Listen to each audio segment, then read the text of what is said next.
The earlier ideas were that these sites were made as burial places for important people.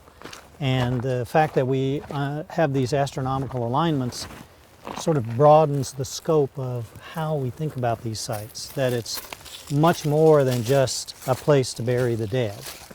And in fact, most of the activity here was probably not related to burying of the dead.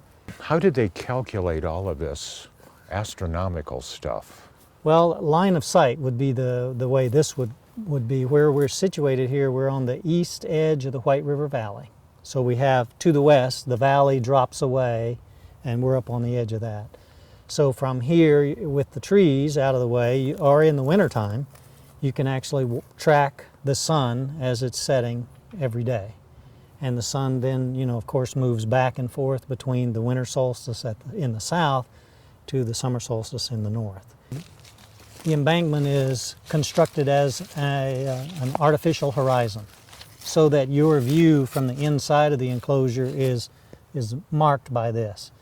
And there are, they're subtle now, dips, little depressions in the embankment that mark these sunset locations. Okay, I see one right there. What would that mark? That's marking sunset at the winter solstice.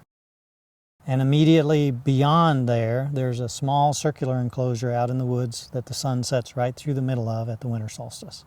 And you can still see that today? You can see it today, and in fact, at the winter solstice, all the leaves are gone, and we've been out here many times watching the sun set right through that little, through that little enclosure. Okay. And then there's another small dip here. Now I'm assuming that when this embankment was built 2,000 years ago that these depressions were more visible than they are today. 2,000 years of erosion would soften that. This is marking the equinox, and there's no enclosure out there to mark the equinox, but that is due west, where the sun would set at the middle of the year, September 21st. And then on this side, and we have another earthwork, another unique kind of shape earthwork out beyond this, but just to the left of that dead ash tree that's on the embankment, there's another depression, and that marks sunset at the summer solstice.